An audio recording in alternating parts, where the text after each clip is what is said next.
Okay, just want to, Shannon Guay, obviously we were here about a month ago talking about a number of charges. I'm here today to announce additional charges in this case. Initially we charged 5 victims.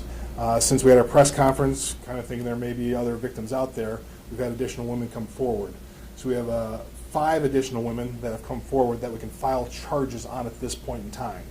So if you're keeping track, that would be 10 total victims in this case, with 21 different CSC charges that are pending now against Mr. Guay. In addition to that, we've had 3 other victims come forward on top of that we cannot charge.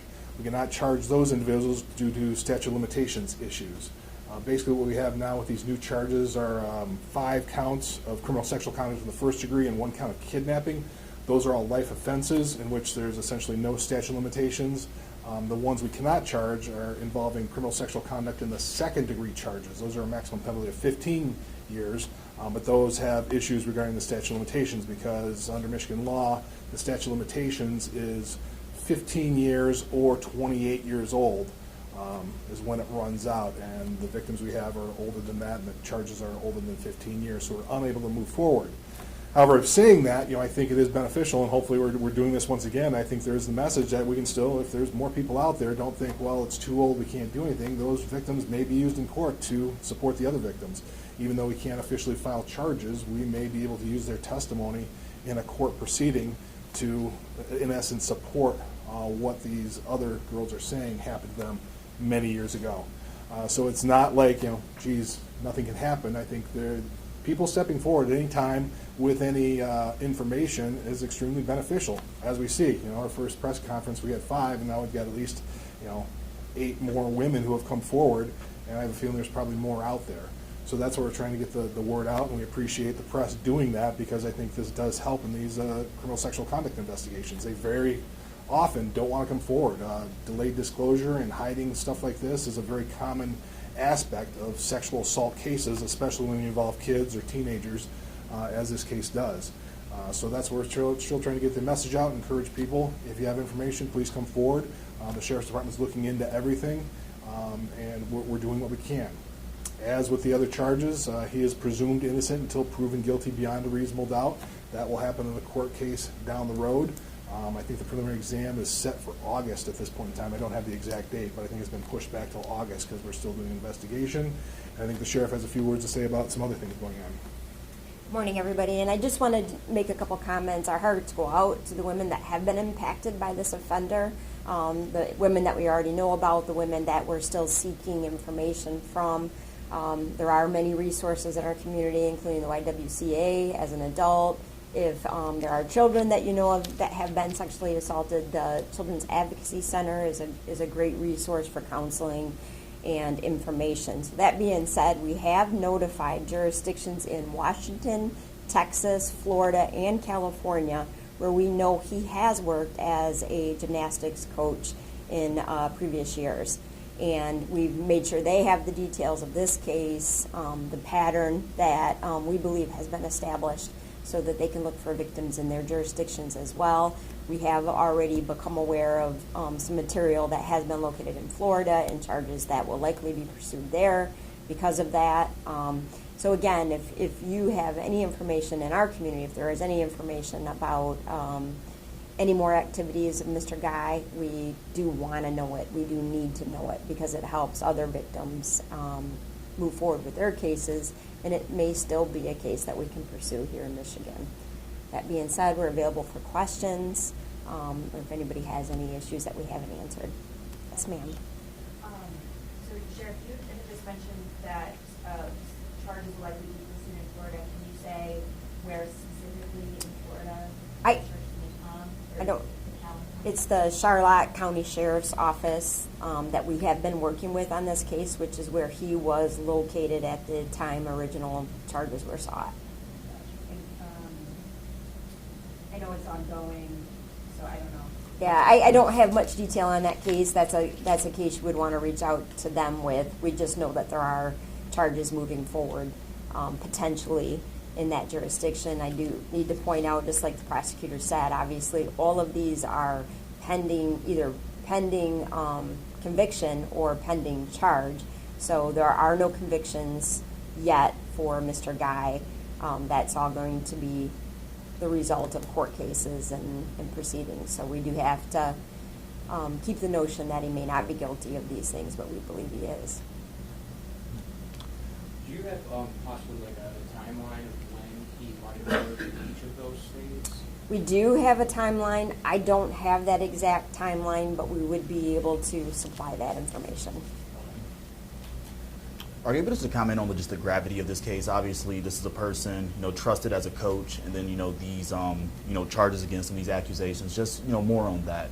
Yeah, it's heartbreaking to know that all these young people were affected by it. This kind of offense is very often associated with patterns. And so the gravity of it is that he's put himself in a place where he has a trusted relationship with young, vulnerable women over and over and over again, to establish their trust and then to violate that trust. So the impact obviously is on that victim initially when they're being victimized, but that kind of violation of trust has far-reaching effects into somebody's life. And that's why we do constantly kind of reiterate that there are resources to help work through those challenges that creates for a young person, an adult woman, and then later into their adult years without counseling.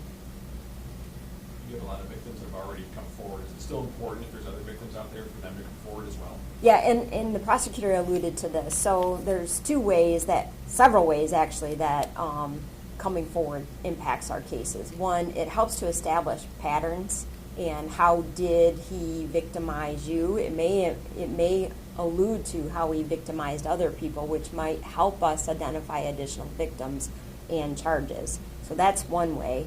It can be used to support a case, the creation of the case for trial, and it just helps us to establish, let somebody know that your offender has been caught, and we are doing everything we can to bring them to justice, and that your victimization mattered, and it'll help us. Just going to that point, Yeah. in terms of, so many times we deal with these cases, it's isolation. They think they're the only ones, Yeah. nobody else would understand, nobody else has happened to it. It's isolation for that victim, where hopefully now they see it's not just them, and they didn't do anything wrong, and they're caught up in a larger scheme. So I think it's also just, whether we can charge or not, I think it's going to be helpful for the victim to come forward and seek the resources, be it the Y, be it the Right. CAC, to help them work through this, because clearly they've been thinking that it's just me when it's not. Since this involves multi-states, how is this going to work with him being charged in each state, going through the legal process and having trial here? That's probably going to depend on what happens. I think we've got our charges right now generally absent absent federal authorities. Sometimes federal authorities can come in and trump things, and at this point in time, we're not sure what's going to happen. But if we have priority, we've got them here, we've got them in custody. Our case will take precedence, and then we'll obviously work with the other states if charges come. It could depend on what charges, what they want to do, but that's something we work through. But generally, we've got them. We'll take precedent at this point in time. They work one case at a time, one jurisdiction at a time, so they don't get combined, if that's what your question is. Yeah. I'll have the trial here, and then Yeah. I'll go to Florida. Yep, they'll all be coordinated. That's generally how it works. Yep. With the new victims that have come forward, has the age range changed? And initially there were 3 different locations here in King County. Has that been expanded? Yeah, actually, it is different. They're different. There'll be different jurisdictions. Now, actually, the new charges will be primarily in 61st District Court, while the other charges are in 63rd. So these will be in 61st District Court. So there are different. I don't have the exact how many different locations, but there are different locations separate from what we already charged. But the age range is pretty much the same. Young to teenager, right in that range.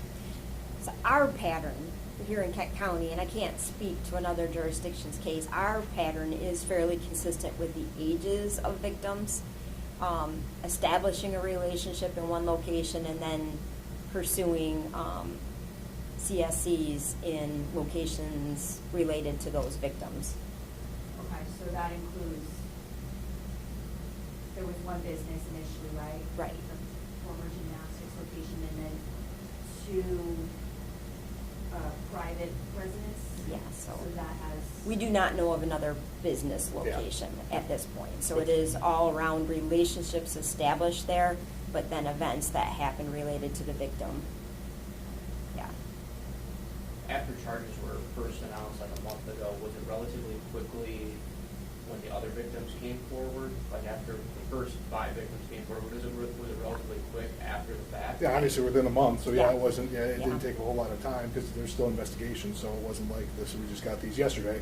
We've been working on these for the last few weeks, so things moved forward relatively quickly once the word got out. We started getting more tips and more information. Okay, and there's a possibility that we could be back here Right. in another month? At some point in time, we may, I don't know, unless something, or, we may send out some notices, but I think we got the word out, and we'll get it out again, and I don't know if we'll have a full press conference next time, but. Right. And obviously our discussion about when we have a press conference and when we don't have a press conference, one of the reasons we always want to is when we need information to get to the community so that they may be aware of these charges as it may impact them. Like, there might be more victims out there. If we just have updates to a case, we'll generally do a press release for that, and so you would look for that. But we're counting on you to relay that this happened, this offender was working in our area, and we really want to make sure that people who have been impacted by this offender understand that he's being held responsible, we could use their help, but more importantly, if you were also a victim of this offender, there's resources for you, and we want you to come forward for that reason. Anything else? Okay, thank you very much.